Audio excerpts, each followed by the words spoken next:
Bueno, entonces, en la clase de hoy lo que vamos a hacer es avanzar, tratar de entender cambios de fase avanzando más allá de la energía libre de Landau.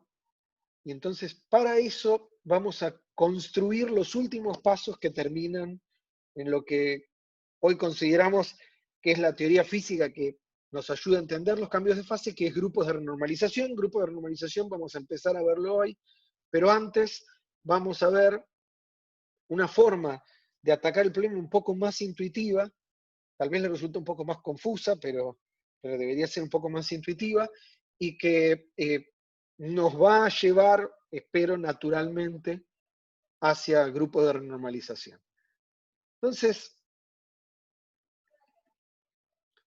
lo que vamos, les recuerdo dónde habíamos quedado, ¿sí? Donde terminamos la clase pasada, es en que la teoría fenomenológica de Landau nos permitía entender, al menos cualitativamente, por qué podíamos tener cierta universalidad en las transiciones de fase. O sea, les recuerdo lo que hace Landau es tomar la energía libre, asumir que en el entorno del punto crítico el único parámetro relevante es el parámetro de orden, o sea, solo parámetros termodinámicos, no tiene que ver con la física microscópica detallada de cada sistema. Eso funciona hasta cierto sentido, entonces nos ayuda a entender en parte por qué podemos tener un comportamiento universal, y hasta nos da algunas clases de universalidad, por ejemplo, dependiendo de los signos, no de la expresión detallada, sino solo de los signos de los coeficientes que aparecían en el desarrollo de Taylor de la energía libre en el entorno del punto crítico. El problema que tiene la energía libre de Landau es que los exponentes que obteníamos son los de campo medio, y podemos obtener diferentes exponentes de acuerdo a los signos que tengan estos coeficientes, pero las clases de universalidad que obtenemos son demasiado grandes. O sea, obtenemos exponentes que son todos de campo medio y no podemos explicar un montón de sistemas físicos que tienen otros exponentes. ¿Sí? Pero lo que sí nos dice la teoría fenomenológica de Landau es que la transición de fase parece estar asociada a alguna simetría que tiene el sistema en el entorno del punto crítico.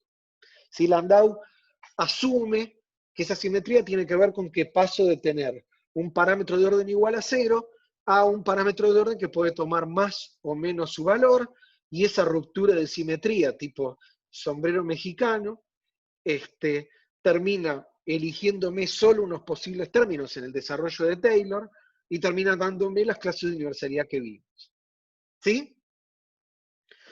Lo que vamos a hacer es ir más allá y entonces decir, bueno, tal vez efectivamente hay alguna forma de simetría en el entorno del punto crítico, que es la que está dando lugar a este comportamiento. Yo en la página de la materia puse un post sobre fractales para tratar de motivar lo que vamos a ver hoy, pero yo ya vengo insistiendo en este tema.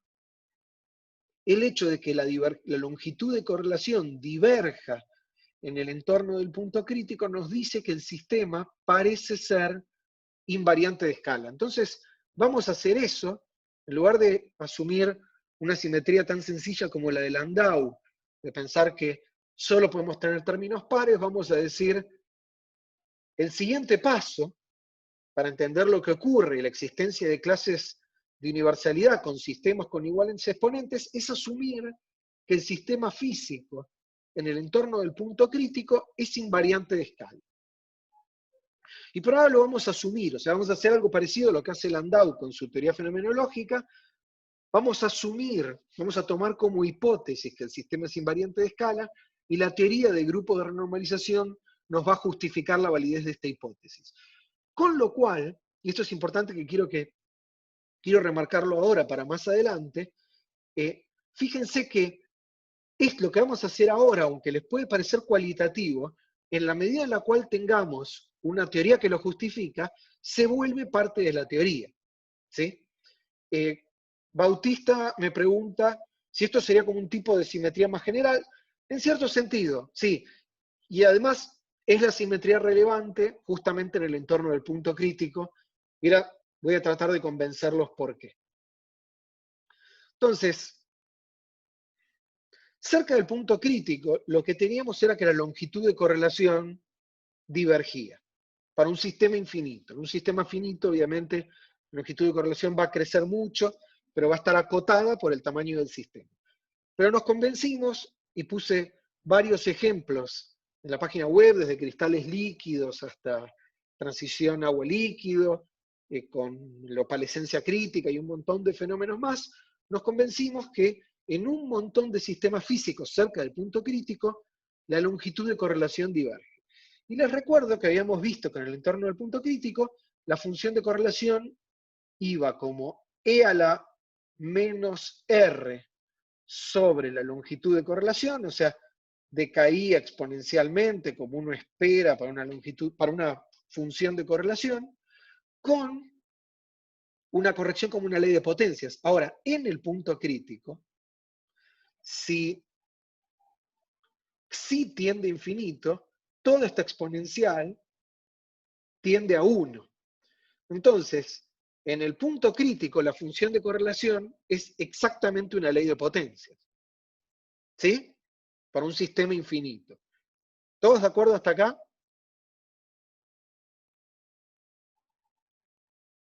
Bien. Entonces, antes de seguir, vamos a recordar lo que pasa en Ising. Entonces, yo tengo acá este notebook, que ya lo habíamos visto. ¿Sí?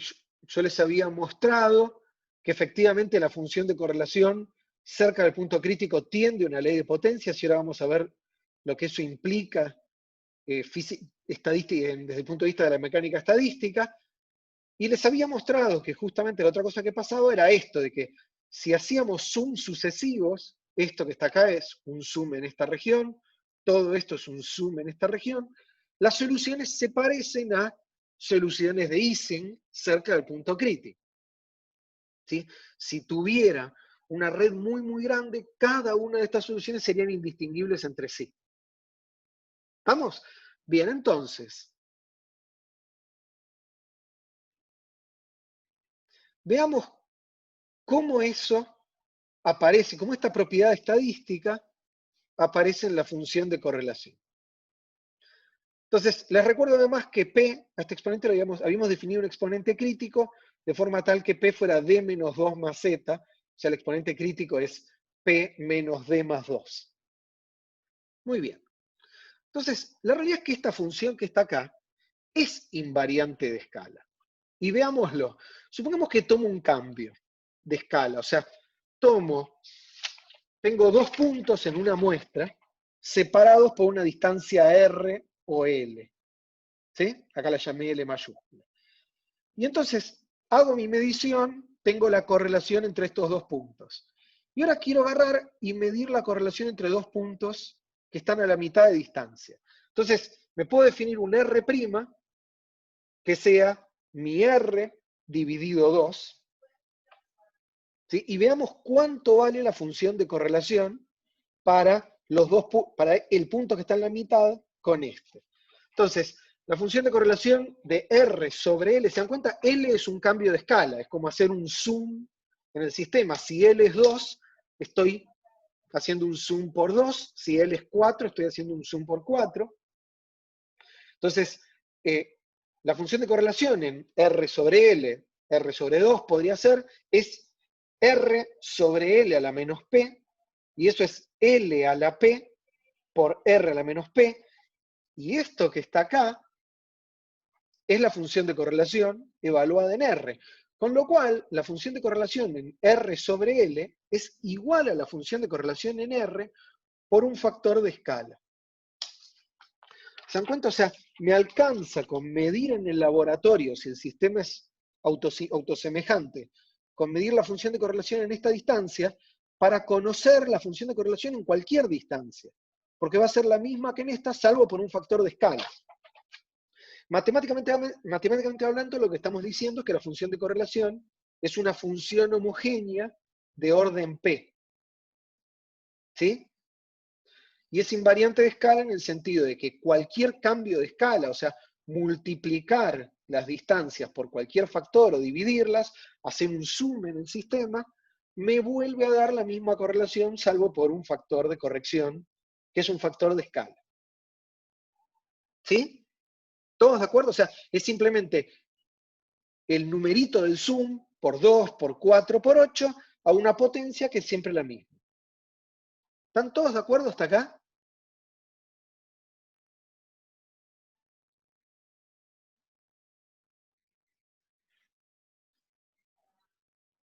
A ver, Libertad está preguntando, ¿cuál es la diferencia entre la función de correlación y la que calculamos hace unas clases que tenía la tangente hiperbólica? Está muy bien. La que calculamos que tenía la tangente hiperbólica era la solución justa para el problema de Ising en una dimensión. ¿Sí? En Ising en una dimensión la calculamos en forma exacta y tenía una tangente hiperbólica que reescribimos como una exponencial. En general, para cualquier sistema físico, va a ser algo como lo que escribí acá. Esta es la expresión general para cualquier sistema físico en el punto crítico. La que calculamos hace unas clases era solo para Ising en una dimensión. Perfecto. Muy bien. O sea, lo que estoy diciendo ahora es para cualquier sistema físico en general. Bárbaro, entonces, fíjense que entonces justamente obtengo la misma función, salvo por el factor de escala. Entonces, lo que vamos a asumir, y acá viene la hipótesis, es que no solo la función de correlación, sino que todas las variables termodinámicas intensivas en el entorno del punto crítico tienen que ser homogéneas, o sea, tienen que ser invariantes de escala. ¿Sí? Vamos a asumir que toda función termodinámica intensiva debe ser homogénea. Fíjense que obviamente estoy tomando las intensivas, ¿por qué? Porque si tomo las extensivas que dependen del volumen, obviamente al mirar un volumen más grande o uno más chico, voy a tener un factor lineal con el volumen. Entonces, tomo variables intensivas y es razonable pensar que todas esas funciones tienen que ser homogéneas de algún grado o, lo que es lo mismo, tienen que ser invariantes de escala como esta función de correlación. Eso va a ser la hipótesis de invariancia de escala. O sea, no solo, vayamos al problema de Ising, no solo la función de correlación, ¿sí? No solo la función de correlación entre estos dos puntos, o entre dos puntitos que estén acá a la mitad de distancia, o a un cuarto o un octavo, va a ser rescalable, que de acá parece bastante razonable, sino que todas las variables termodinámicas, la magnetización media, la susceptibilidad, cuando haga zooms, van a cambiar, excepto por un factor de escala, si van a ser homogéneas de algún grado. Muy bien, entonces, si están de acuerdo con esto, fíjense que las funciones no pueden ser homogéneas de cualquier orden, porque son magnitudes físicas. Y entonces, como son magnitudes físicas, cuando yo hago un zoom, hacer un zoom es como cambiar el sistema de unidades, es cambiar metros por centímetros. Entonces, cuando yo cambio la unidad de longitud, no puedo cambiar todo como quiero, tengo que cambiar la unidad de campo magnético, la unidad de magnetización en forma consistente, para mantener las unidades correctas de los parámetros termodinámicos que mido. Esto que les acabo de decir, para los que hayan hecho fluidos, se llama el teorema Pi o el teorema de Buckingham. Pero entonces, lo que vamos a hacer ahora es ver qué exponentes, o sea, qué exponentes puedo tener en los factores de escala que sean compatibles con las unidades físicas de cada variable, y eso es simplemente hacer análisis dimensional de cada uno de los parámetros termodinámicos para asegurarme que si les impongo que sean invariantes de escala o homogéneas de algún orden, lo sean del orden correcto, consistente con las magnitudes físicas del sistema. ¿Sí? ¿Todos de acuerdo? Muy bien. Vamos a ver que eso nos impone condiciones sobre qué valores pueden tomar los exponentes críticos. Y esto va a ser muy general, porque solo tiene que ver con las unidades. Entonces, empecemos con la energía libre del sistema. Si la energía libre de Landau, que le voy a definir, la clase pasada la definí como F sobre KTN, esta clase voy a tomar a phi, ahora van a ver por qué, por conveniencia, como F sobre KT, y la voy a dividir por el volumen, en lugar de por el número de partículas, porque el número de partículas tiene sentido para el caso de Ising, que tenemos spines, pero por ejemplo para un gas tiene bastante más sentido normalizar por el volumen total, para hacerla intensiva de esa forma. Entonces, miremos las unidades de la energía libre de Landau por unidad de volumen. Esto es lo mismo que F sobre KT dividido el volumen, y las unidades de F sobre KT, ¿cuáles son? F sobre KT es el logaritmo de Q. A ver, Aníbal me pregunta, claro, igual si estoy viendo unidades, N no tiene unidades, así que podría también dividir por N y no me cambia nada, pero lo que voy es a que me conviene en cualquier caso dividir por el volumen, porque a la hora de definir cantidades intensivas para cualquier sistema físico es más general. ¿Sí, Aníbal? Entonces vamos a dividir por el volumen. Bueno, entonces, F sobre KT es el logaritmo de la función de partición. El logaritmo de la función de partición no tiene unidades, me queda solo 1 sobre volumen, y 1 sobre volumen tiene unidades de longitud del sistema a la menos la dimensión del espacio. Por ejemplo, en 3 dimensiones, el volumen es longitud al cubo, así que 1 sobre volumen tiene unidades de 1 sobre longitud al cubo, en 2 dimensiones es 1 sobre longitud cuadrado, entonces todo esto que está acá tiene unidades de longitud a la menos d, donde d es la dimensionalidad de mi problema. Bien, entonces yo puedo, si ahora le impongo la hipótesis de autosemejanza, esto es solo notación, así que no quiero que se vuelvan locos con esto, se pueden hacer más cosas con el teorema Pi, pero no me va a interesar. Yo, si ahora le impongo a la función, a la energía libre, intensiva, que sea una función homogénea, la voy a tener que poder escribir como algún factor de escala a este exponente por una función rescalada de los parámetros de los cuales depende la función, y el factor de escala puede estar alguna potencia. Estos son otros dos exponentes críticos que no nos van a importar, son funciones de los demás, así que no me voy a preocupar, y que aparezca acá L a la D o que aparezca del otro lado solo tiene que ver con cómo construyo esta función. Lo que me interesa es que tengan en cuenta que, como pasa acá, pedir que la función sea homogénea de algún orden es básicamente pedir que frente a un cambio de escala sea el numerito del cambio de escala de alguna potencia, y esta potencia tiene que ser dimensionalmente correcta. ¿Sí?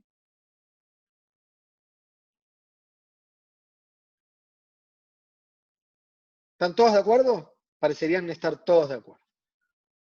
Bien. Bueno, entonces, veamos ahora si los demás exponentes, todos los exponentes críticos, de hecho, son independientes o no. Entonces, cerca del punto crítico, la única longitud relevante que tengo es la longitud de correlación, el tamaño de las islas, que en el punto crítico diverge como t a la menos nu. ¿Se acuerdan? Esto salía simplemente de lo que se observa. Bien, entonces, usemos como unidad de longitud el tamaño de las islas. Entonces, G o phi sobre B tiene unidades de L a la menos D, que en unidades de xi lo puedo escribir como xi a la menos D, y usando que xi va como t a la menos nu, todo esto es t a la nu por D. ¿Todos de acuerdo?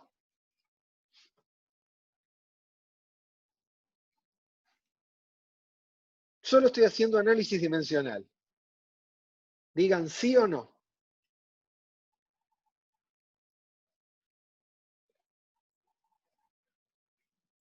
Bien, perfecto.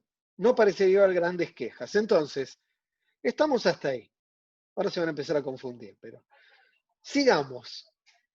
Por otro lado, el calor específico Fíjense que ahora no escribo la capacidad calorífica, usualmente yo los mezclo, pero ahora divido por 1 sobre el volumen para tener una cantidad intensiva, o sea, esto realmente es el calor específico, es la derivada segunda de la energía libre respecto de la temperatura, dividido el volumen, y les recuerdo que el calor específico iba, habíamos visto que cerca del punto crítico, iba como T a la menos alfa, otro exponente crítico. Ahora, haciendo análisis dimensional acá, fíjense que esto tiene unidades de mi energía libre sobre T cuadrado. ¿Sí? Las derivadas tienen unidades. Entonces, de este lado tengo phi sobre b, pasando el t multiplicando, me queda que phi sobre b va como t a la 2 menos alfa. ¿Se dan cuenta? Esto es la energía libre, esto que está acá es la capacidad calorífica, o el calor específico. Esto salía de las observaciones de la definición de exponentes críticos que dimos hace 2 clases, y por un lado llegué por análisis dimensional a que esto tiene que escalar de esta forma, y por el otro llegué a que la misma cantidad tiene que escalar de esta forma. La única forma que esto sea consistente es que estos dos exponentes sean iguales, con lo cual nu por d tiene que ser igual a 2 menos alfa. Eso salió solo de pedir, esto salió solo de pedir que todos los parámetros, todas las funciones termodinámicas sean homogéneas, o sea, que sean invariantes de escala, y que el grado de homogeneidad de la función sea consistente con las unidades de la función, o del parámetro termodinámico. ¿Sí? Pero teníamos 6 parámetros libres, mu, alfa, beta, gamma, delta y eta, y ahora acabamos de descubrir que si el sistema es invariante de escala, solo de pedir eso, hay un exponente crítico que depende de otro. Esta relación que está acá se llama la relación de Josephson. ¿Dudas hasta acá?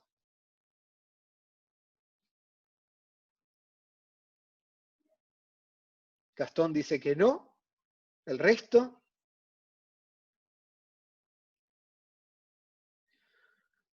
Juan Cruz dice que no entendió las unidades de C. Lo único que hice acá fue escribir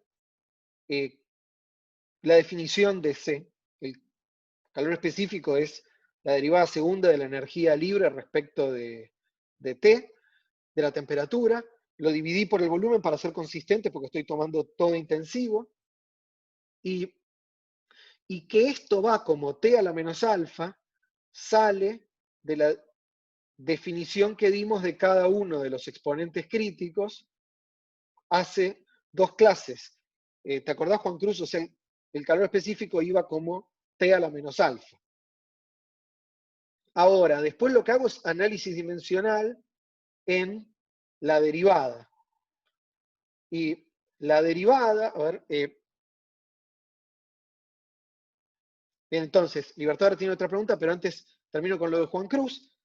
La derivada de A respecto de B tiene unidades de A sobre B. Por ejemplo, la velocidad es la derivada de X a dt y tiene unidades de longitud sobre tiempo. ¿Sí? ¿Vamos, Juan Cruz? O sea, la derivada es el límite de una división, así que tiene las unidades de la división.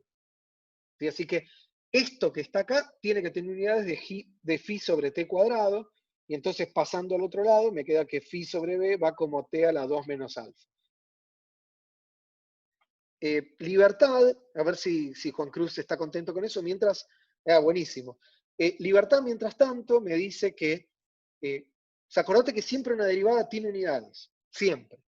Y Libertad me dice que los exponentes críticos están relacionados entre sí con una relación que tiene la dimensión del sistema, claro, le va hasta allá el cerebro. Eso tiene que ver, Libertad, para no confundirte, para no confundirte de más, tiene que ver solamente con esto, ¿sí? Con esto que está acá. Pedir que el sistema sea invariante de escala, estadísticamente hablando, significa que frente a un cambio de escala, las funciones termodinámicas tienen que valer lo mismo que antes, salvo por un factor que tiene que ver con el factor de cambio de escala. Y la potencia, el orden de la función homogénea no puede ser cualquier cosa por una simple cuestión de que tengo que preservar las unidades físicas. La velocidad tiene que ser longitud sobre tiempo, si eso no puede cambiar. ¿Estamos? Entonces, cuando yo cambio, por ejemplo, la velocidad, si yo cambio la distancia, tengo que cambiar el tiempo de cierta forma para mantener las unidades correctas. No estoy haciendo nada más que eso, pero solo eso, físicamente hablando, me impone condiciones sobre lo que puede hacer el sistema. O sea, sobre los exponentes críticos, o sobre, si querés, el orden de homogeneidad de las funciones físicas. Muy bien. Entonces, si están de acuerdo hasta acá, fíjense, ahora vamos a repetir esto varias veces para pares de funciones. Y los pares de funciones los pueden adivinar de la definición de los exponentes críticos. Teníamos la magnetización, la capacidad calorífica, la susceptibilidad o la magnetización, o para otros sistemas físicos, otras magnitudes equivalentes. ¿Sí? Libertad, no sé si le estalló la cabeza o se quedó convencido con mi explicación. Así que, igual, si tenés una duda, escribime y te lo voy contestando mientras avanzo. Bueno, entonces, Libertad dice, bueno, por lo menos parece haberse resignado. Bueno, ¿están de acuerdo hasta acá? Entonces, ahora vamos a analizar las unidades de todas estas cosas. Entonces, vayamos a la magnetización. Fíjense, la magnetización, de nuevo, la normalizo por unidad de volumen para tener una magnetización media. Recuerden que la función de correlación la habíamos definido como la magnetización en un punto por la magnetización en un punto más R. Y esto que está acá es la densidad de magnetización. ¿Se dan cuenta que si evalúo esto en R igual a 0, ¿qué me queda? Evaluado en R igual a 0, me queda el valor medio de la densidad de magnetización cuadrática, porque es M en X, valor medio por M en X. Entonces, la magnetización por unidad de volumen la puedo escribir como la raíz, el valor medio de la magnetización lo puedo escribir como la raíz de la función de correlación evaluada en el C. ¿Sí? ¿Todos de acuerdo? Ahora, la función de correlación en el punto crítico va como R a la menos P, donde P es D menos 2 más Z, o sea que esto que está acá tiene unidades de L, longitud, a la menos D menos 2 más Z sobre 2. El sobre 2 es por la raíz. ¿Sí? O sea, la función de correlación tiene unidades de R a la menos P, entonces tiene unidades de longitud a la menos todo este coeficiente, y la raíz me da un medio. De nuevo hacemos lo mismo, uso como unidades de longitud mi longitud de correlación, que va como T a la menos nu, entonces donde dice L, pongo T a la menos nu, me queda T a la más nu por D menos 2 más Z sobre 2. Y esto iba, por definición del exponente crítico beta, esto iba, la magnetización iba como T a la beta en el entorno del punto crítico, lo cual implica que paso el 2 multiplicando, este exponente tiene que ser igual a este, 2 beta es igual a, saco factor común un menos nu por 2 menos D menos Z. Acabamos de sacar otra relación ahora entre tres exponentes críticos, beta, nu y eta. Y le voy a llamar por ahora 1 a esta relación y no le voy a poner nombre. ¿Sí? Sigamos. La magnetización. La magnetización es la derivada de la energía libre respecto de B. Entonces sacamos un poco de análisis dimensional más fácil. La magnetización por unidad de volumen lo puedo escribir como F sobre KTB, ¿sí? O sea, a ver, lo que voy a hacer, vamos a hacer esto de una forma que lo puedan ver más fácil. Fíjense, tengo que las unidades de M son como las unidades de F sobre B, ¿sí?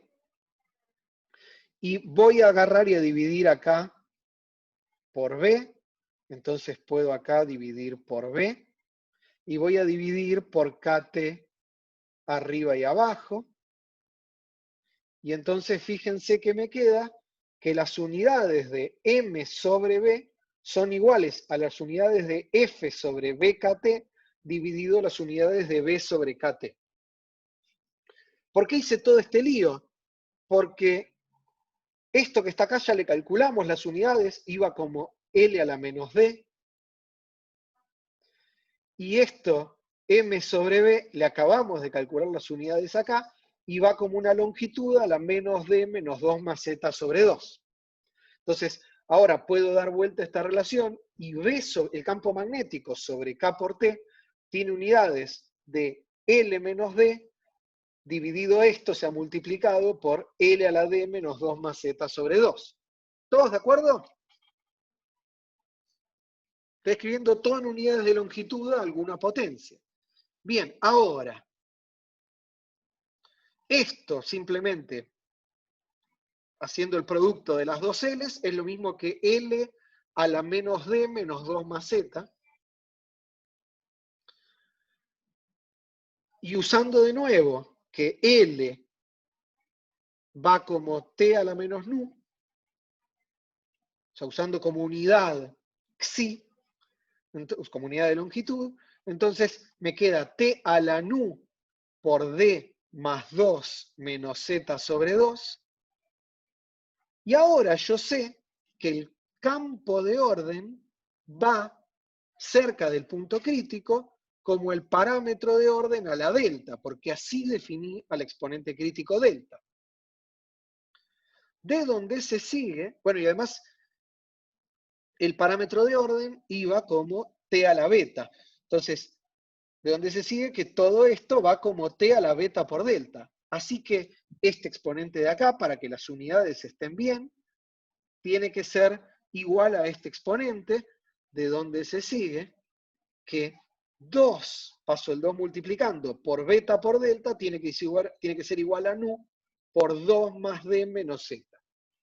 Y esta relación tampoco le voy a poner nombre, le voy a llamar 2, pero tenemos dos relaciones para tres exponentes críticos.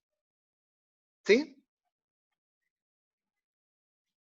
Vamos con la última relación.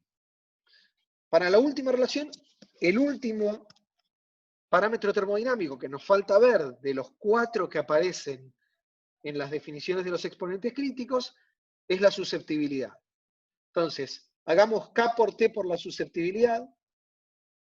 K por T por la susceptibilidad. De nuevo, la susceptibilidad, recuerden que la susceptibilidad es la derivada de la magnetización dividido de respecto del campo magnético, o sea que la susceptibilidad tiene unidades de M sobre B. Y estoy tomando esta susceptibilidad en su versión intensiva, así que tengo que dividir por el volumen, y si multiplico por KT, puedo acá dividir por KT, que es lo mismo que multiplicar arriba, y entonces esto que está acá tiene las mismas unidades que todo esto.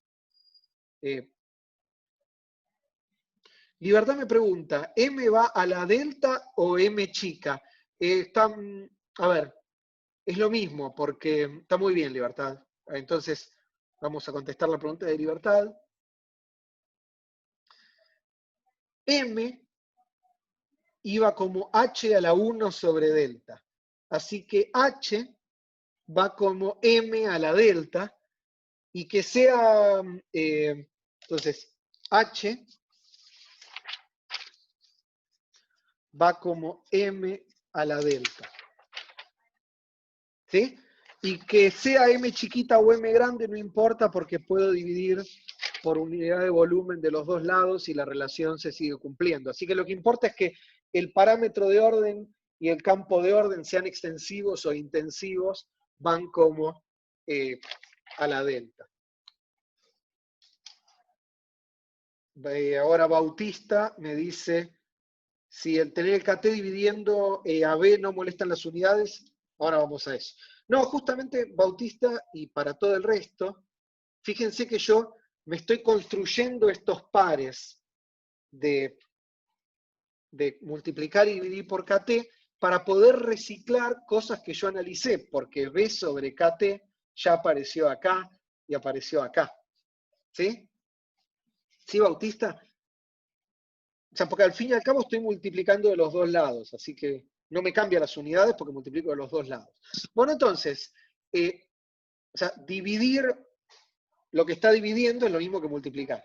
Bueno, entonces, las unidades de KT por la susceptibilidad son las mismas que las unidades de M sobre B dividido las unidades de B sobre KT, y esto ya lo calculé todo. O sea, M sobre B lo teníamos acá, iba como T a la nu de menos 2 más Z, y B sobre KT va como T a toda esta porquería. Así que lo único que tengo que hacer es reemplazar. Hago el producto, y se tacha todo, y este producto va como T a la nu por eta menos 2, pero la susceptibilidad va como T a la menos gamma en el entorno del punto crítico. ¿Sí? Así que este exponente y este tienen que ser igual si quiero tener consistencia en las unidades y en el orden de la homogeneidad de las funciones. Lo cual implica que gamma es igual a nu por 2 menos z. Usando, esta relación se llama la relación de Fisher, y usando la relación de Fisher y la de Josephson con las otras dos relaciones 1 y 2, se sacan otras dos relaciones que son linealmente dependientes, pero por razones históricas son las que tienen nombres, que se llaman la relación de Bruchbrook y de Whedon. Fíjense que estas son 4 relaciones para 6 exponentes críticos, que salieron solo de pedir que todas las funciones termodinámicas sean invariantes de escala en el entorno del punto crítico, o sea que sean homogéneas de algún orden, y que el orden de la homogeneidad de la función sea consistente con las unidades de los parámetros termodinámicos involucrados. No hice más que eso. O sea, lo que hice fue al decir, cuando hago zoom y cambio mi sistema de unidades y miro longitudes más chicas, el cambio tiene que ser consistente con las unidades físicas, y los cambios, los factores en cuanto cambian cada una de mis funciones termodinámicas, tiene que ser consistente con las unidades físicas involucradas. Solo de pedir eso, que parece pedir poco, pero en realidad es pedir mucho, es pedir que todas las funciones termodinámicas sean funciones homogéneas, o sea, que todas sean autosemejantes, o sea, que todas cambien, básicamente que no cambien, salvo por un factor de escala, al hacer un cambio de escala, hacer zoom en el sistema. Solo de pedir eso, los 6 exponentes críticos que teníamos se redujeron a solo 2 independientes. ¿Sí? De hecho, estas igualdades valen para muchos sistemas. Ahora, no solo valen para muchos sistemas, sino que la realidad es que tienen que valer para que el sistema sea crítico. No alcanza con ver una ley de potencias. Si esto no se cumple, el sistema no puede ser crítico, porque al hacer un zoom hay algún parámetro termodinámico que no está variando en la forma correcta. Entonces, estas relaciones, las relaciones de Fisher, Josephson, Rushbrook y Whedon, son condición necesaria para hablar de que realmente tenemos un sistema invariante de escala.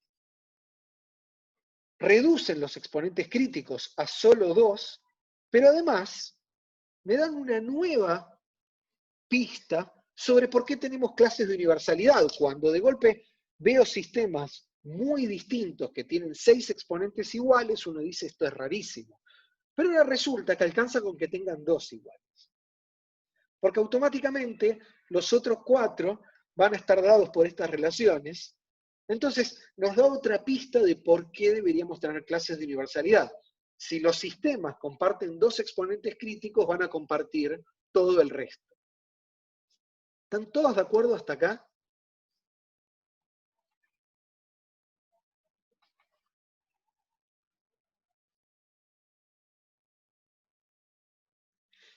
Muy bien. Aníbal me pregunta cómo surgió la idea de la invariancia de escala. Entonces, para eso hay 2 respuestas. Primero, había una evidencia experimental creciente de que en el entorno del punto crítico los sistemas se volvían invariantes de escala, y yo eso puse en la página de la materia varios ejemplos para tratar de convencerlos, y también lo que les acabo de mostrar con Ising, en el cual uno hace zoom sucesivos, y en sentido estadístico, el sistema se parece a el sistema original. Que no ocurre fuera del punto crítico. Cuando uno tiene la mitad del imán apuntando, una isla enorme, 3/4 del imán apuntando para arriba y 1/4 apuntando para abajo, cuando uno hace zoom, uno empieza a ver solo todos espines para arriba. Lo segundo tiene que ver con la observación de que en todos estos sistemas críticos, la longitud de correlación diverge. Y si la longitud de correlación diverge, y la función de correlación se vuelve una ley de potencias, y eso sí lo demostramos. Bueno, no lo demostramos para Ising en 2 dimensiones, lo vimos numéricamente, pero vimos que la longitud de correlación diverge para temperatura 0 en Ising en 1 dimensión. Si la función de correlación se vuelve una ley de potencias, la función de correlación es invariante de escala, justamente por esto que está acá. Cuando yo miro ahora en una escala más chica, veo la misma correlación que en la escala más grande, excepto por un factor. Y ese factor no es cualquier cosa, es el zoom que hice. ¿Sí? Es el zoom de por 2 a una potencia que es siempre la misma. Si hago un zoom por 4, no veo la misma correlación, pero por 88,33. Veo 4 a la misma potencia. ¿Sí? ¿Estamos, Aníbal? Bien, buenísimo. La hipótesis más fuerte acá tiene que ver con que la función de correlación se vuelve una ley de potencias. Lo vimos, pero la hipótesis más fuerte es decir, bueno, pero vamos a pedir que todas las variables termodinámicas intensivas sean homogéneas de algún orden en el entorno del punto crítico.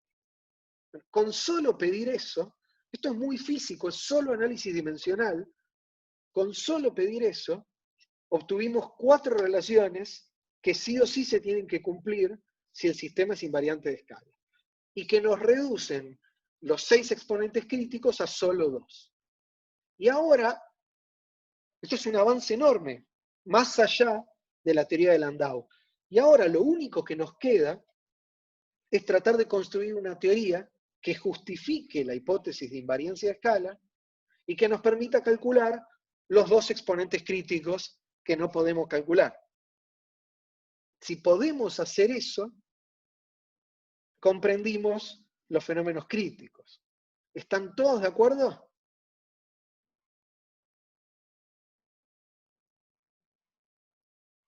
Bien. Entonces, lo que nos falta es esa teoría. Y esa teoría es la teoría de grupo de renormalización. Bernardo me pregunta, ¿comprendimos todos los fenómenos críticos? Al menos en el sentido de que te ganás un premio Nobel si lo haces.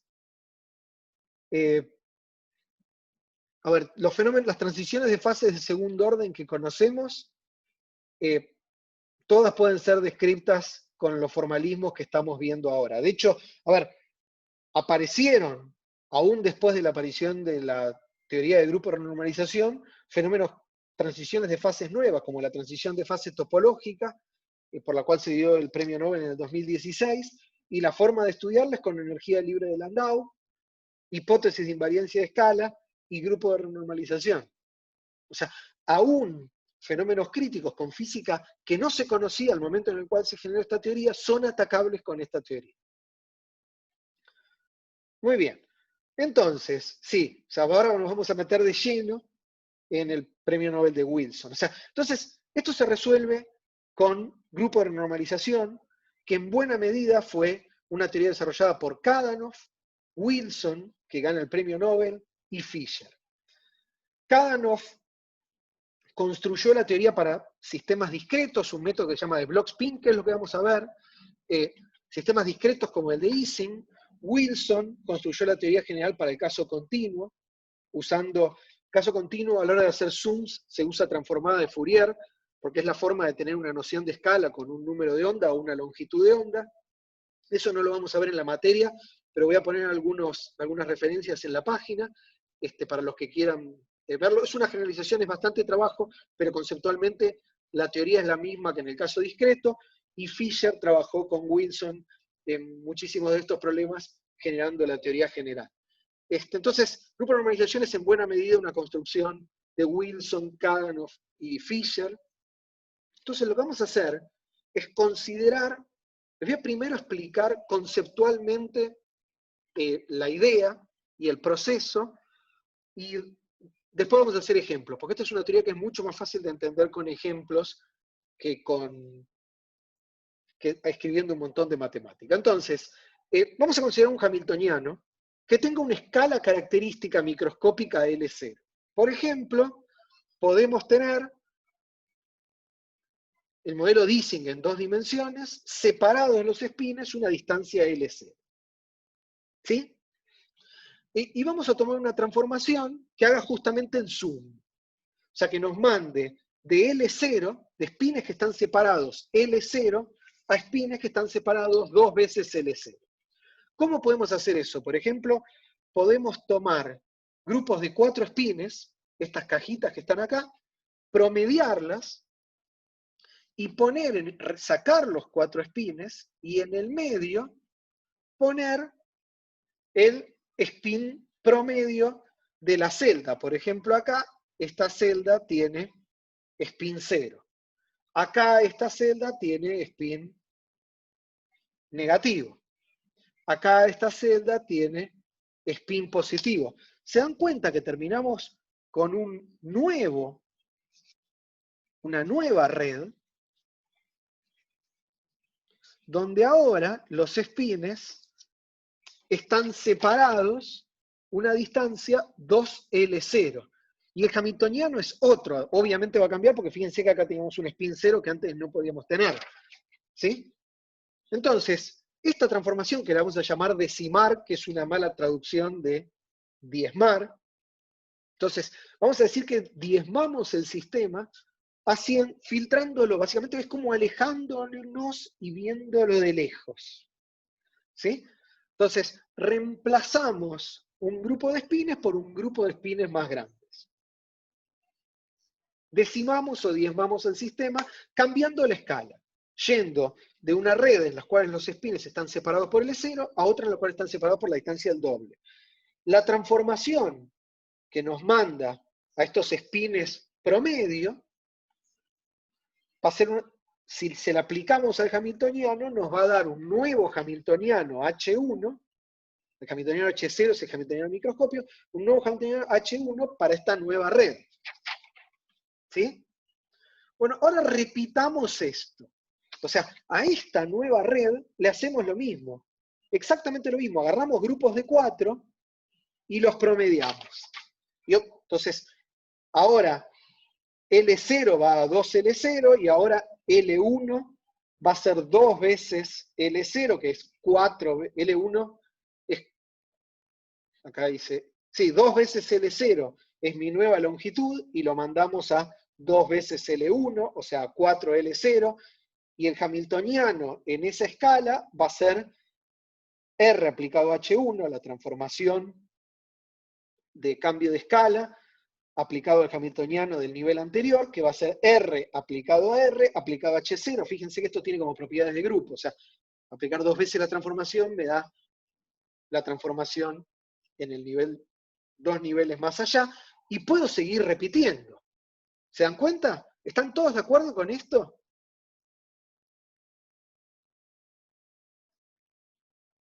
Digan sí o no.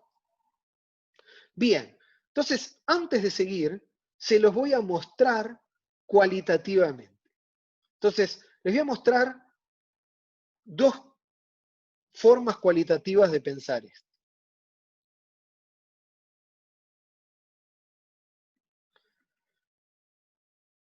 Empecemos por, vamos a dejar Ising para después, y empecemos por Google Maps.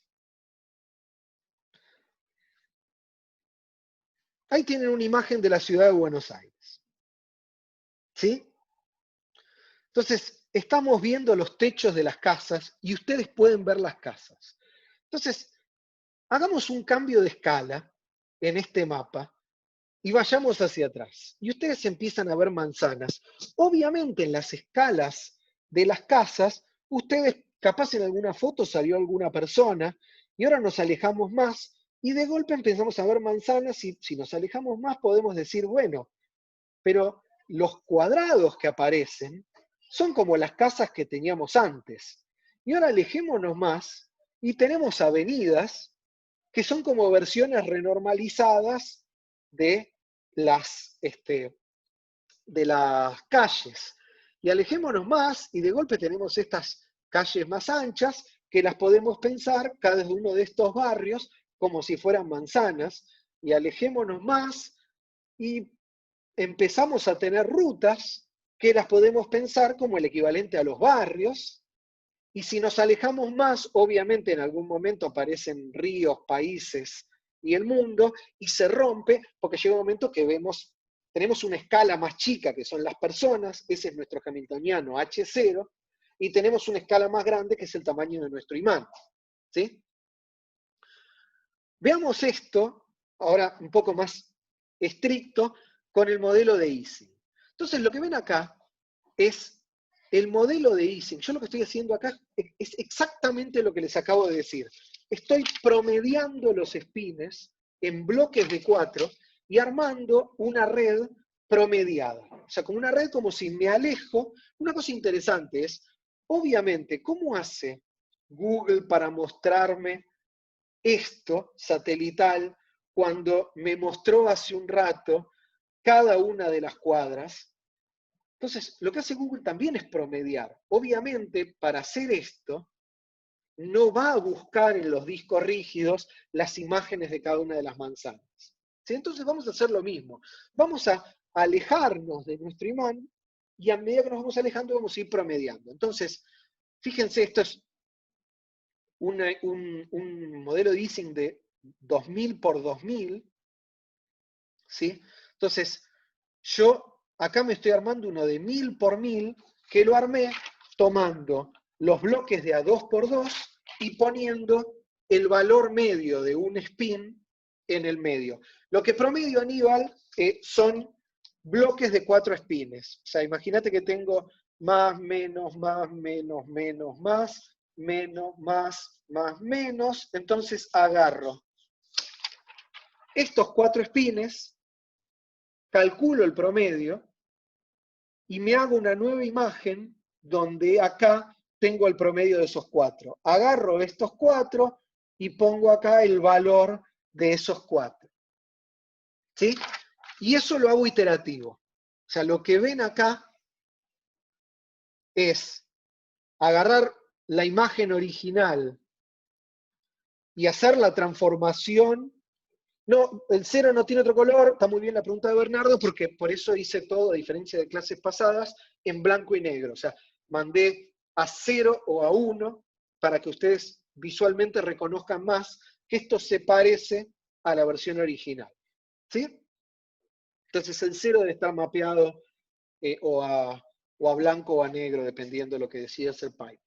Pero no me importa ese detalle, lo que me importa es, esta es una versión suavizada de este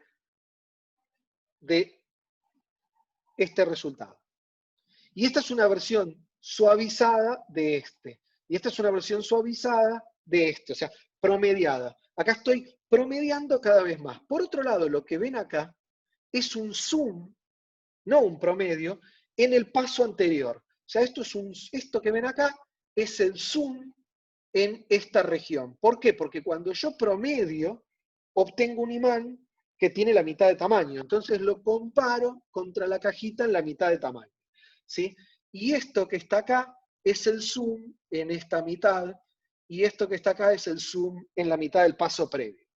Entonces, vamos a comparar la versión promediada en cada paso con el zoom del paso a la mitad de la caja del paso previo. Son distintos. Se empiezan a aparecer. ¿Se dan cuenta? Y a medida que voy repitiendo, llega un momento en el cual estas cosas se parecen mucho. ¿Cuánto lo puedo hacer hasta que tengo píxeles? Tiene que ver con el tamaño finito del sistema. Si tuviera un sistema más grande lo podría hacer en más pasos, pero fíjense que llega un momento en el cual esto se empieza a repetir. Y esto pasa solo en el punto crítico. Si se los muestro a una temperatura más baja, acá ustedes en esta columna ven siempre lo mismo. ¿Se dan cuenta? Lo que ven es una versión más gruesa de la primera imagen. Y acá estas dos cosas no se parecen. El tamaño de las islas es diferente. ¿Se dan cuenta? Entonces, la idea básica detrás del grupo de renormalización es formalizar esta idea de ver si el sistema es invariante de escala repitiendo estos cambios de escala. O sea, me armo una transformación que me cambie la escala del sistema, diezmo al sistema, calculo el nuevo hamiltoniano efectivo en ese zoom, vuelvo a diezmar, calculo el nuevo hamiltoniano. ¿Todos de acuerdo hasta acá?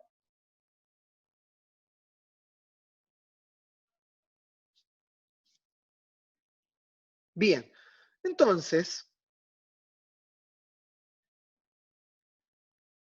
lo que vamos a decir es, si hay algún paso en el cual pasa lo que acabamos de ver, o sea, que el hamiltoniano deja de cambiar, el hamiltoniano después de rescalarlo n más 1 veces es igual al hamiltoniano rescalado n veces, eso es un punto fijo, en el cual el sistema es invariante de escala. ¿Sí? ¿Por qué? A ver, ¿por qué no espero que esto pase inmediatamente? Por lo mismo que pasaba con el modelo de Ising y con las calles en el mapa. Al principio estoy viendo la física microscópica y en los primeros pasos yo lo que estoy borroneando es la física microscópica. Lo que espero es que, no espero que en las escalas más chiquitas el sistema sea invariante de escala ni cuando estoy mirando todo el imán, pero espero que en el medio haya todo un rango de escalas en el cual el sistema deje de cambiar. Entonces, si encuentro un rango en el cual el hamiltoniano deja de cambiar al rescalarlo, el sistema ahí es invariante de escala, porque su hamiltoniano no cambia. Esa es la simetría que está escondida atrás de todos estos sistemas. Y si encuentro ese punto fijo, lo vamos a asociar a un punto crítico. Muy bien. Entonces, la existencia si existe el punto fijo en el cual aplicar la transformación me deja el hamiltoniano igual, la existencia de ese punto justifica la hipótesis que hicimos de invariancia de escala y nos permite calcular todos los exponentes críticos usando esta teoría y usando las relaciones de Wheedon, Fisher y demás que acabamos de ver.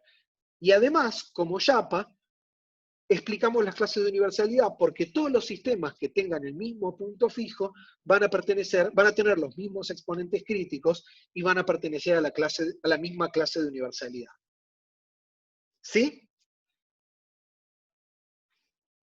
¿Conceptualmente todos están de acuerdo?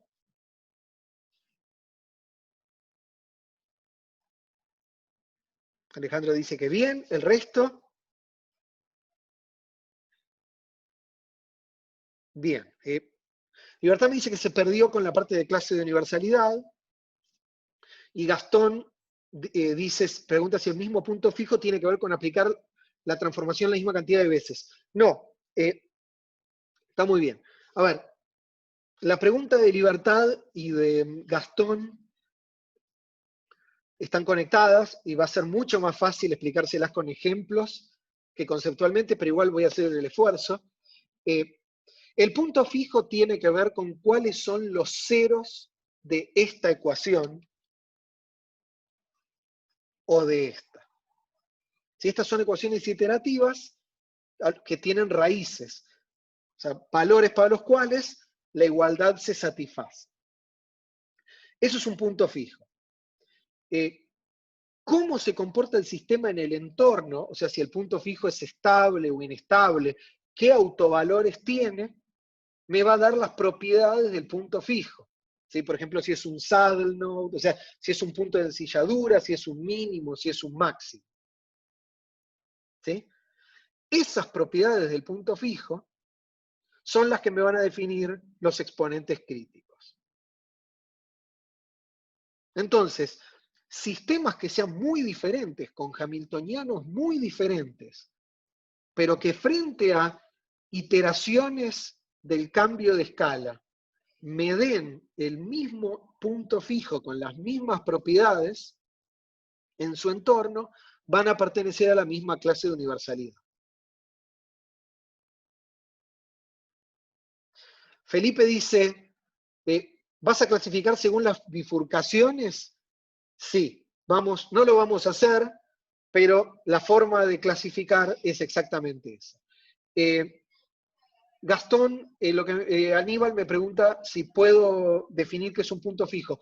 Un punto fijo de una ecuación es el punto que satisface este tipo de relaciones, o sea, las raíces de esta relación. Déjame llegar a una ecuación hoy y va a ser mucho más fácil en lo concreto. ¿Sí? ¿Todos de acuerdo hasta acá? Hay cosas que son mucho más fáciles con ejemplos que definir formalmente cosas que les van a generar más confusiones. Ahora, lo que les acabo de contar es básicamente la teoría del grupo de renormalización. Bien.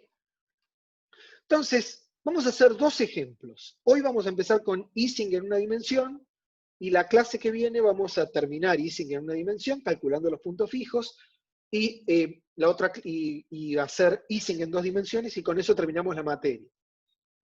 Entonces empecemos con Ising en una dimensión.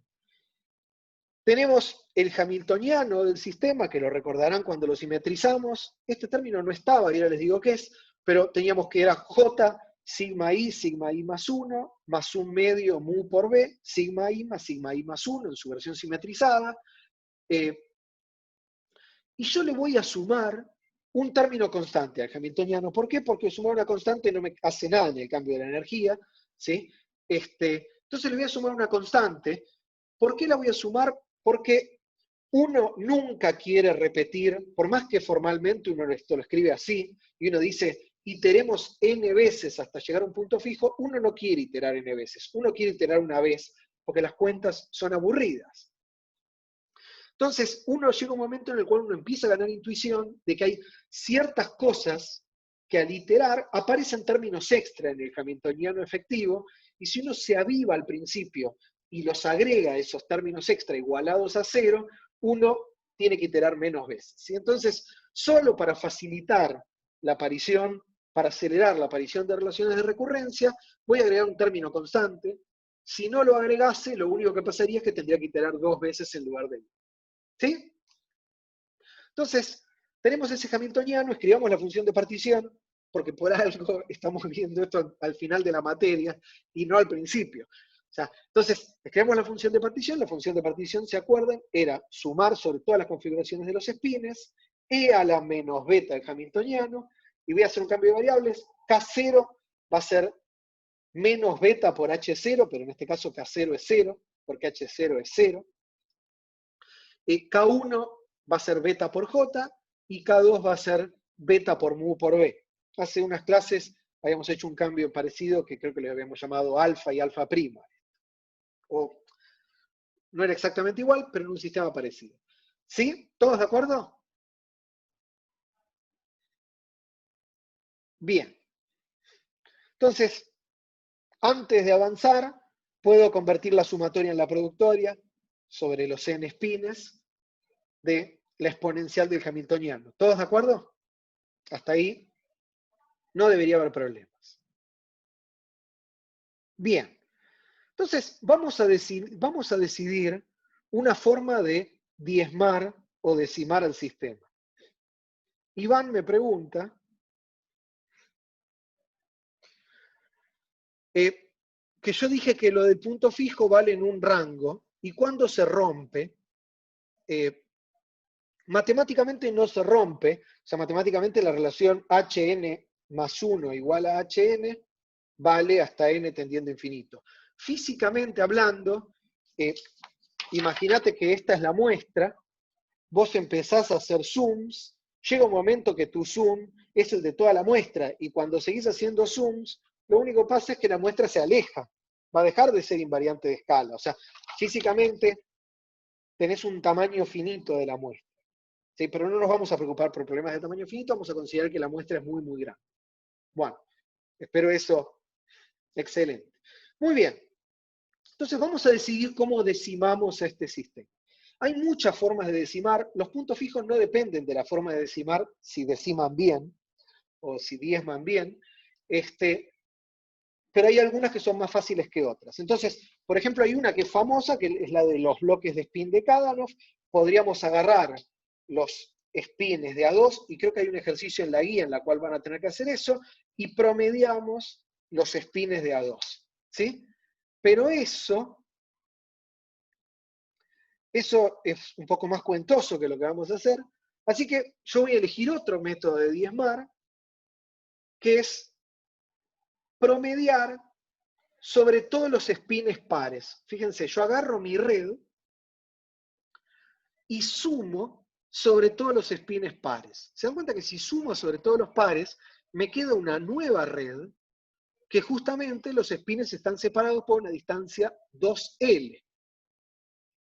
Y la puedo repetir, o sea, formo un grupo de esta transformación en el sentido de que después puedo renombro, llamo a esto los spins prima, y sumo sobre todos los pares primados. Entonces, sumo sobre este, sumo sobre el 4, y me vuelve a quedar ahora una red en el 1, el 3, que están separados 4L. Y puedo repetir. ¿Todos de acuerdo con esto? Entonces, la forma en la cual voy a diezmar es, en lugar de promediando de pares, como se los mostré recién en el notebook y lo van a hacer ustedes en la guía, voy a promediar sumando sobre todos los spins pares. Eso me da una nueva red separados por el doble de la distancia. Si entonces, fíjense, la operación va a ser separar en spins pares e impares. Los pares van a ser 2 por un nuevo índice, 2 por j, voy a tener 2j menos 1 y 2j más 1, los impares, y después cuando termine voy a mandar los spins nuevos a un nuevo índice sigma k. Claro, o sea, Bautista me dice, o sea, lo que haces es agarrar impar y par, y promediar. Sí, no miro a ambos lados, directamente sumo la función, vas a ver ahora lo hago, sumo la función de partición sobre todos los pares. Eso me da una función de partición efectiva para una nueva red en la cual los únicos spins individuales que quedan son los impares. ¿Sí? Fíjense que cuando uno empieza a hacer estas transformaciones, pueden aparecer interacciones efectivas a segundos o a terceros vecinos, ¿no? Porque estoy diezmando como se me ocurra, o decimando como se me ocurra, y entonces esta red puede tener alguna interacción efectiva, no solo entre primeros vecinos, sino entre el 1' y el 3'. Pero eso no me va a molestar, en la medida en la cual en algún momento el hamiltoniano deje de cambiar. Bueno, entonces, si están de acuerdo hasta acá, ¿todos de acuerdo con esta forma que elegí? Sumar la función de partición sobre todos los pares. El único que dice ok es Bautista. El resto, Juan Cruz dice que se perdió un poco. A ver, Constanza dice que ok. O sea, Francisco dice, entonces tirá los impares. No, eso estaría mal. No los estoy tirando. Los voy a promediar de la misma forma. O sea, me construyo una transformación, ¿sí? que me lleve de esta red a una nueva red de espines donde la transformación tiene que ser repetible. Por ejemplo, bueno, les doy ejemplos de dos transformaciones. Una es, tengo mi red con los espines, y es la que acabo de hacer numéricamente. O sea, agarro los pares, los promedio, o sea, calculo el spin medio entre los dos, y pongo un spin nuevo en el medio, efectivo. Estos spines están separados por el doble de distancia que los del primer paso. La otra opción, que es la que hago ahora,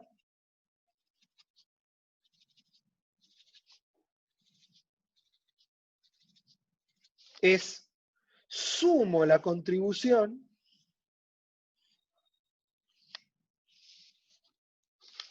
de todos los spines impares. Esto me da una nueva red en la cual los spines impares desaparecieron y fueron reemplazados por un nuevo acoplamiento, ¿sí?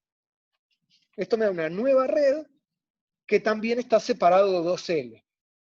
No es despreciar, tengo que decir cómo sumo y tengo que calcularlo, porque yo tengo que calcular el hamiltoniano exacto que corresponde a esta transformación. ¿Sí, Francisco y Juan Cruz? O sea, esta es una forma posible, esta es otra. Me defino un nuevo spin efectivo y voy a tener que calcular el nuevo hamiltoniano. ¿Sí? Cualquier transformación que me cambie la escala y me permita calcular el nuevo hamiltoniano y la pueda repetir en forma iterativa, me sirve. ¿Todos de acuerdo hasta acá? ¿Ahora?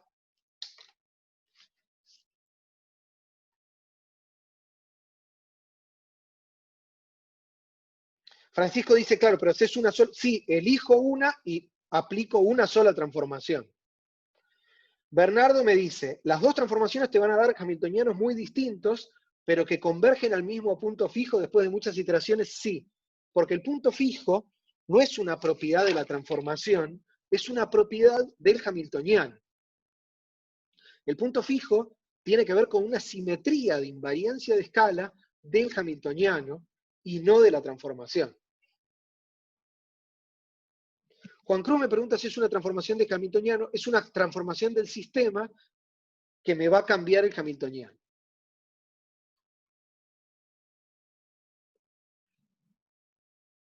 Bernardo me dice, claro, pero mientras la transformación pertenezca a ese grupo, lo único que le pido para que sea un grupo es que la pueda aplicar en forma iterativa y me dé un nuevo hamiltoniano cada vez con el doble de la longitud. ¿Sí, Bernardo? O sea, le estoy pidiendo bastante poco. Lo único que le estoy pidiendo es lo que les dije hace un rato. Sé que parece mágico, pero hay que hacer las cuentas. Bien, Bernardo parece que se convenció. Bueno, ¿el resto están todos de acuerdo? O sea, voy a elegir. Entonces,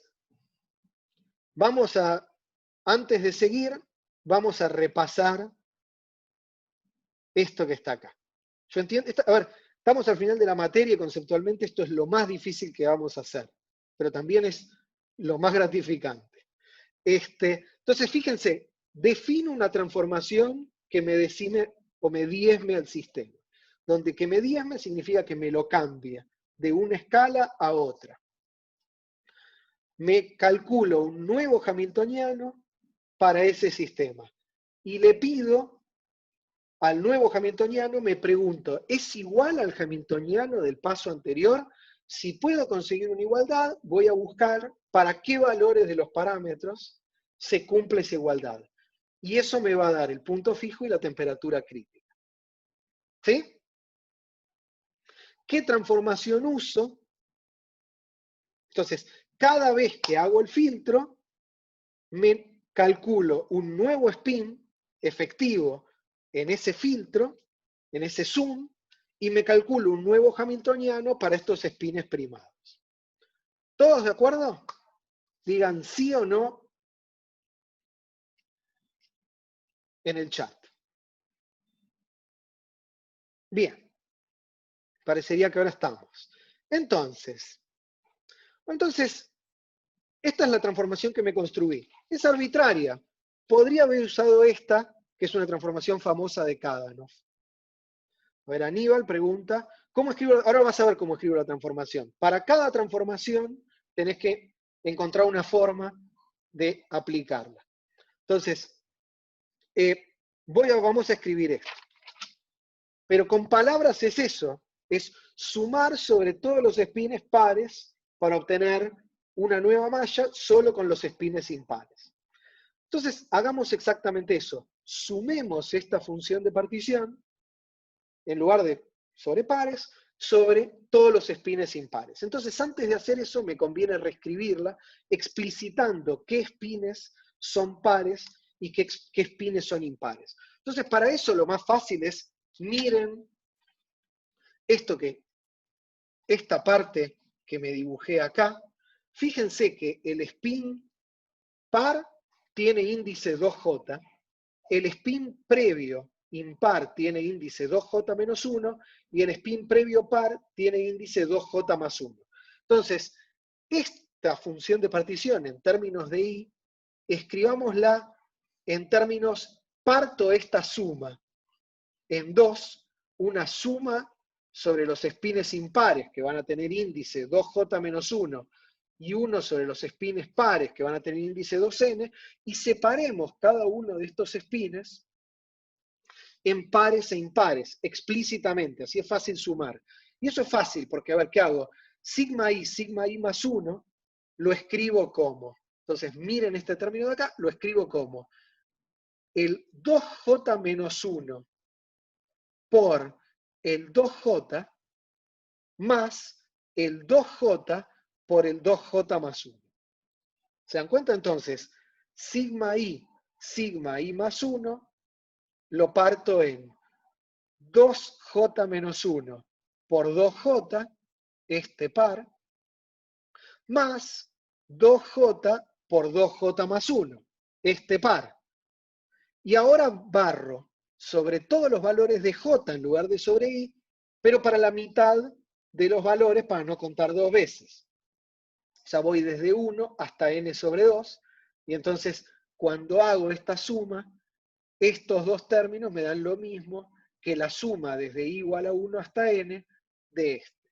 ¿Todos de acuerdo? O sea, este término que está acá se convirtió en esto. Bien, el K0 se convierte en 2K0 porque estoy partiendo cada par que sumaba antes en dos pares, ¿no? El par previo y el par siguiente. O si quieren, estoy haciendo la productoria hasta la mitad, entonces el K0 le pongo un 2K0. Entonces, el E a la K0 va a E a la 2K0, el sigma I más 1 se convierte en esto, y la suma de sigma I más 1, ¿en qué se convierte? En 2 en el sigma 2J menos 1 más 2J más sigma 2J más 2J más 1. Fíjense que me quedó dos veces el 2J. ¿Sí? Entonces es un medio K2 y esto que está acá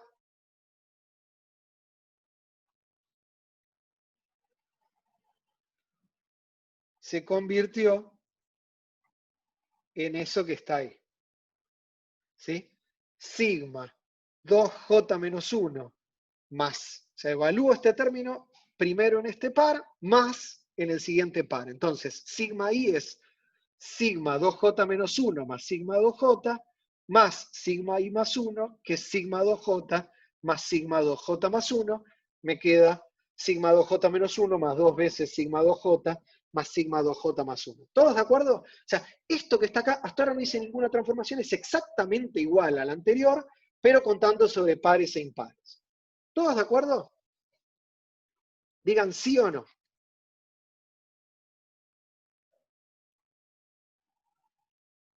Bien.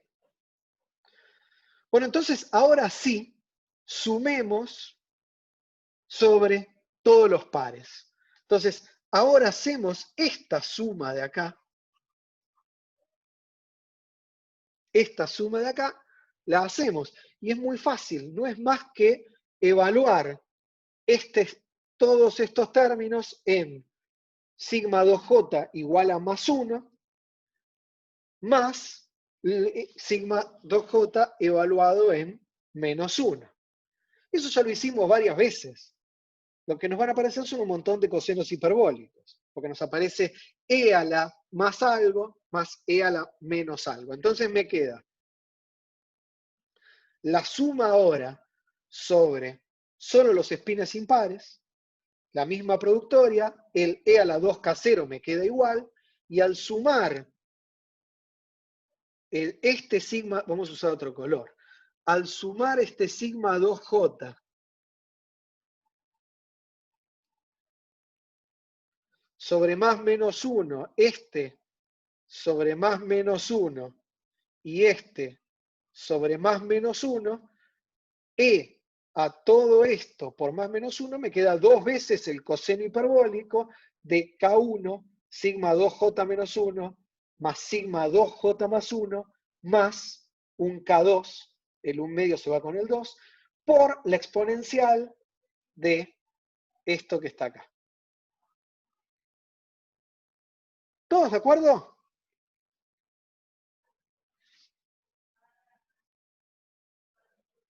Hasta ahora lo único que hice fue sumar sobre todos los espines pares.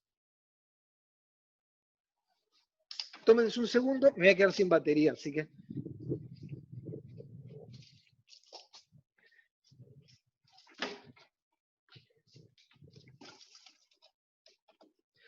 Bien, entonces, si están de acuerdo, después de este pequeño incidente, si están todos de acuerdo hasta acá, lo único que hice fue sumar. Pero ahora sí voy a hacer la transformación. Ahora voy a interpretar a esto que está acá como la función de partición de este sistema. O sea, de un sistema rescalado en el cual yo me alejé, ¿sí? Y estoy viendo de lejos un sistema en el cual promedié sobre los sistemas, sobre los espines impares y me quedé solo con los del medio. Entonces, mando el resultado de esta función de partición a una nueva red y para eso lo único que tengo que hacer es cambiar las etiquetas. O sea, mando mis sigma 2j menos 1 a un sigma primado donde el índice K va desde 1 hasta n.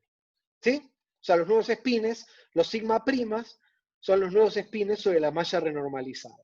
Entonces no es más que decir, bueno, mi nuevo sistema, este que está acá, tiene una función de partición Q', que es la suma sobre esto lo reemplazo por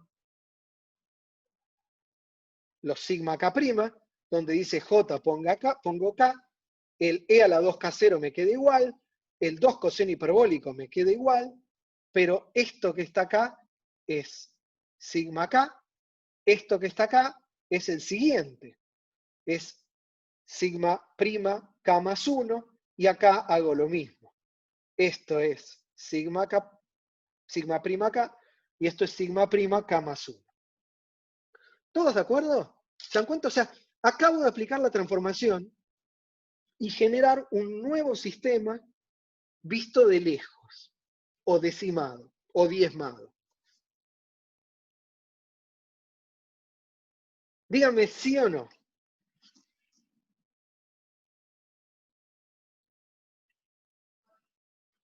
Hay varios que están pensando, así que yo también. Bien, parecen estar de acuerdo. Bueno, entonces, ahora ya está. Ahora, ¿qué tengo que pedir ahora?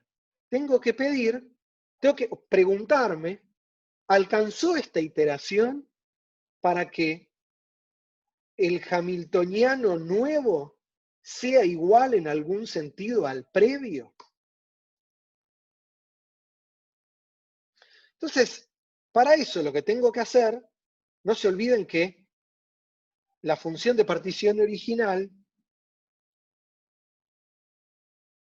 era esta que está acá. Y cada uno de estos términos es e a la beta por el hamiltoniano. Entonces, lo que voy a hacer es preguntarme, esto que me quedó acá, ¿es igual a E a la exponencial que tenía en el sistema original?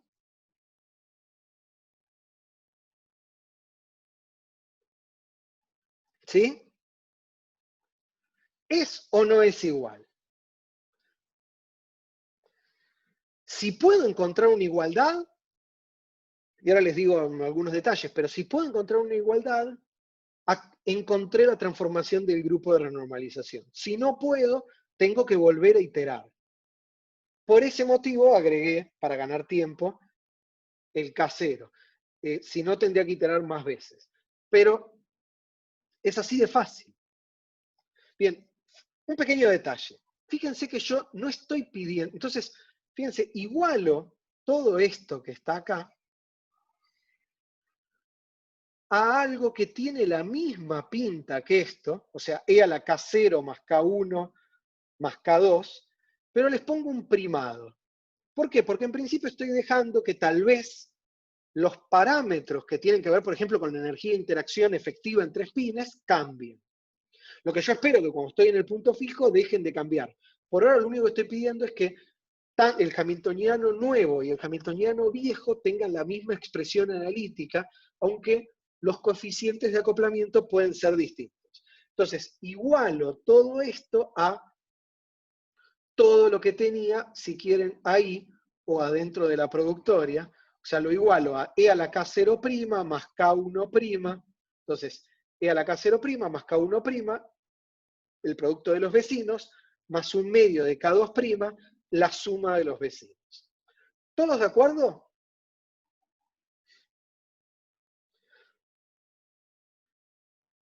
Bien, entonces Aníbal dice, o sea, el hamiltoniano tiene que tener la misma forma, pero no ser exactamente igual. El hamiltoniano tiene que tener exactamente la misma forma en este paso, pero al final le voy a pedir además que si realmente estoy en el punto fijo, las constantes también sean las mismas. Pero vamos paso a paso.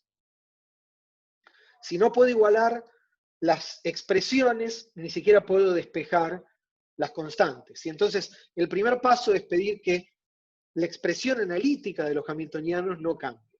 Bueno, entonces, para poder tener un punto fijo, esta igualdad tiene que valer. Y veamos si esta igualdad se satisface o no. Esta igualdad es fácil porque se tiene que satisfacer para todos los valores posibles de los spins. Entonces, lo único que tengo que hacer es escribir estas relaciones.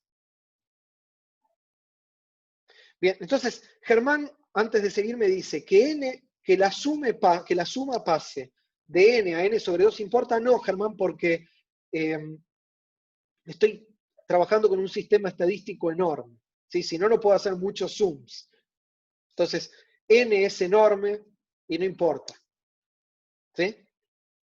Estoy trabajando con un sistema infinitamente grande. Muy bien, entonces, vamos a pedir que esta relación se cumpla y para eso me alcanza con que se cumplan la igualdad en los valores que pueden tomar los spines. O sea, lo único que tengo que hacer es evaluar esta relación, esta igualdad, para los dos spines para arriba, los dos spines para abajo, o para arriba y para abajo. Entonces, empecemos con los dos spines para arriba. Los dos spines para arriba, vengo acá, empecemos por este lado, fíjense, me queda E a la K0' más K1' por 1 es 1, más un medio de K2', 1 más 1 es 2, un medio por 2 me da 1, me queda de este lado K0' más K1' más K2'. Del otro lado me queda E a la 2K0 por 2 coseno hiperbólico de K1, 1 más 1, 2, así que me queda 2K1 más K2, y acá me queda K2, 1 más 1, 2 por un medio, me queda un E a la K2. ¿Todos de acuerdo? O sea, si esta igualdad vale para pares de spines mirando para arriba, vale esta igualdad. Para pares de spines mirando para abajo, lo único que tengo que hacer es, en los productos va más 1, en las sumas va menos 2, y para pares de spines, uno para arriba y el otro para abajo, en los productos va -1 y en las sumas va 0.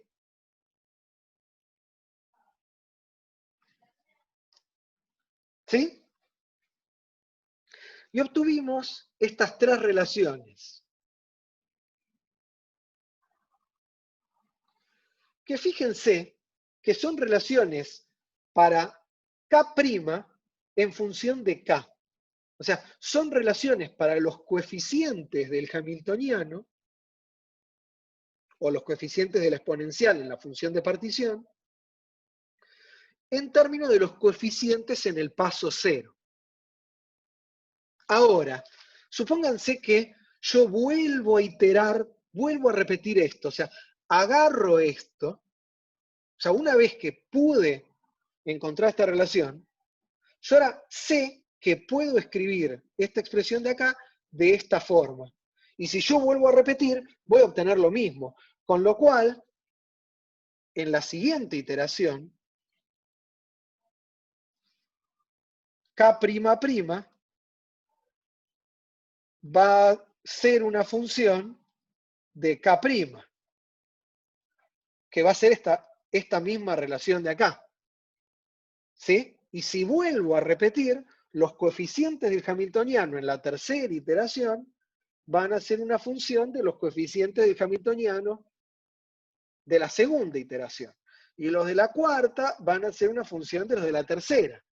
Y la pregunta que me voy a hacer es, ¿en algún momento esto se vuelve independiente del paso? O sea, en algún momento, por ejemplo, después de iterar 3 veces, ¿los coeficientes dejan de cambiar? Si eso ocurre, no solo la expresión analítica del hamiltoniano no cambia, sino que los coeficientes del hamiltoniano no cambian y tengo un punto fijo. ¿Todos lo ven?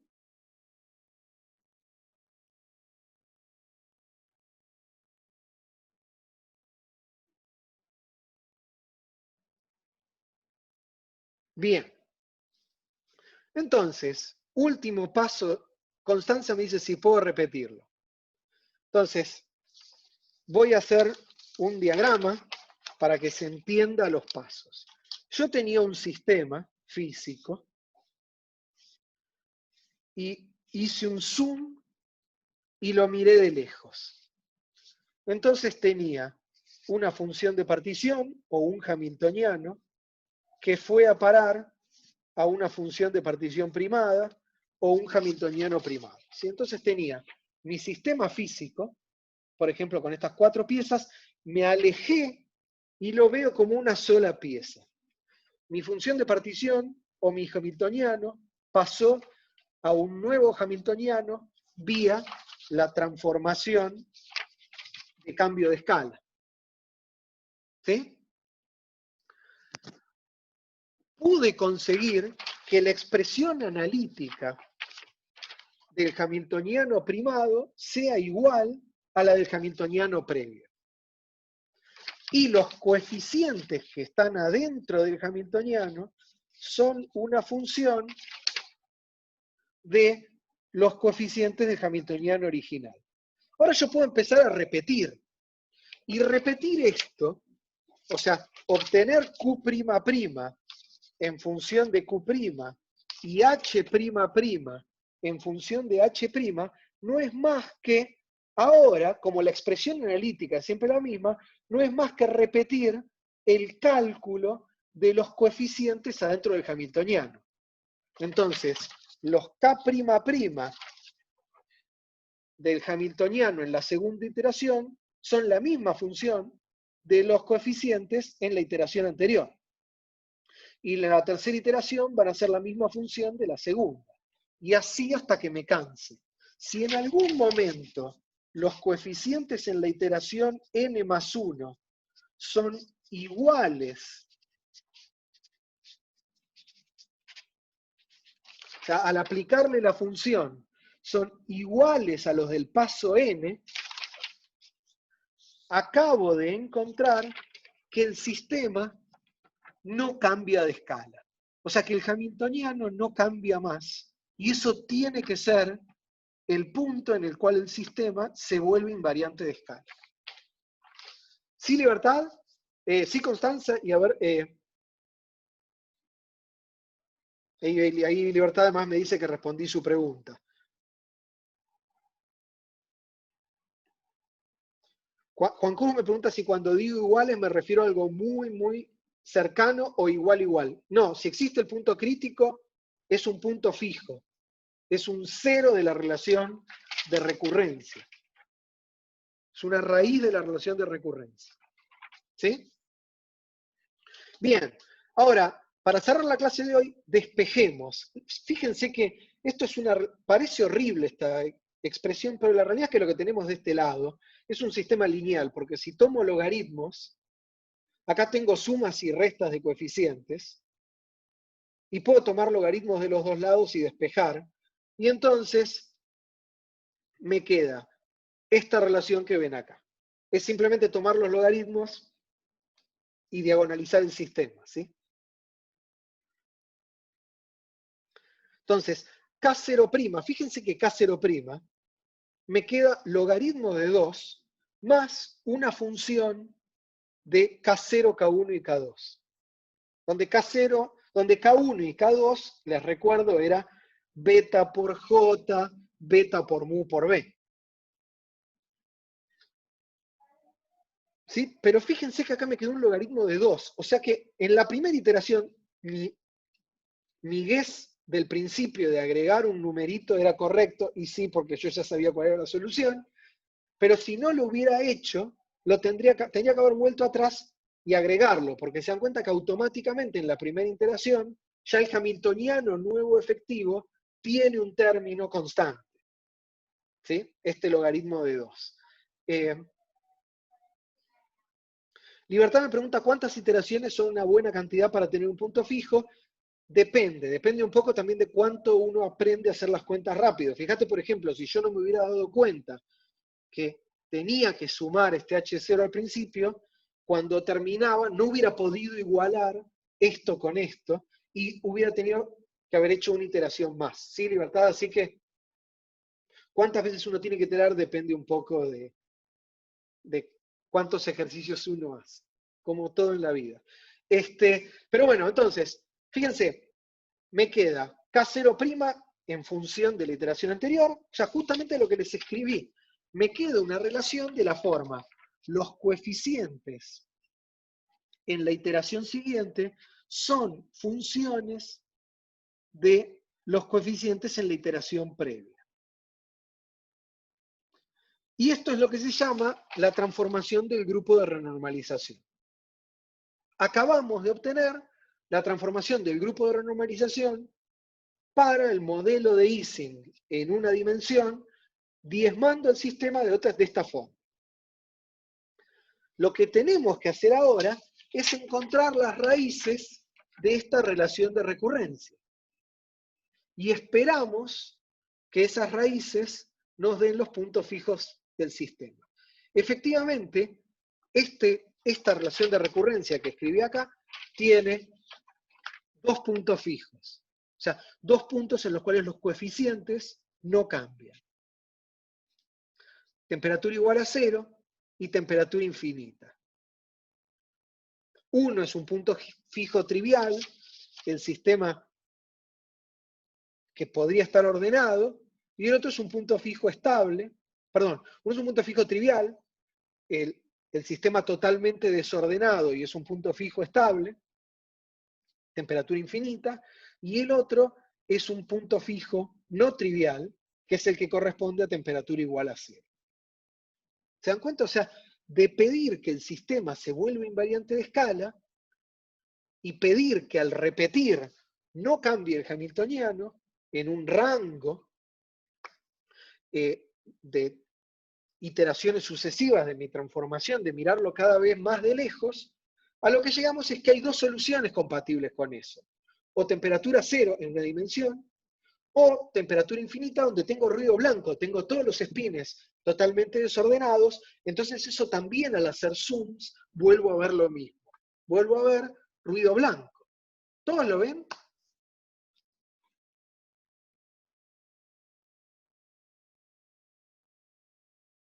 Es maravilloso que esta teoría justamente nos muestra que esos dos puntos fijos tienen la propiedad de que el hamiltoniano se vuelva invariante frente a cambios de escala. Y para el punto fijo no trivial es el que nos va a permitir justificar la hipótesis de invariancia de escala, y con las relaciones de Wheedon, Fisher, Josephson y el otro ahora no me acuerdo el nombre, con esas relaciones calcular todos los exponentes críticos. Entonces, esta teoría es la que termina dándonos una forma de entender desde la mecánica estadística las transiciones de fase. ¿Sí? Entonces, paramos por la clase de hoy acá, y la clase que viene vamos a calcular los puntos fijos de esta relación, de esta transformación de grupos de normalización. Vamos a ver que tienen sentido físicamente, y vamos a hacer lo mismo para Ising en 2 dimensiones, donde tenemos una transición de fase a temperatura finita, y los resultados van a ser muchísimo más interesantes. ¿Sí? Entonces, paro por hoy y me quedo un rato conectado para los que tengan dudas. Así que bueno, para los que se quieran desconectar, nos vemos la clase que viene. Yo en la página de la materia voy a poner un post justamente sobre transiciones de fases y el premio Nobel a las transiciones de fases por transiciones de fases topológicas.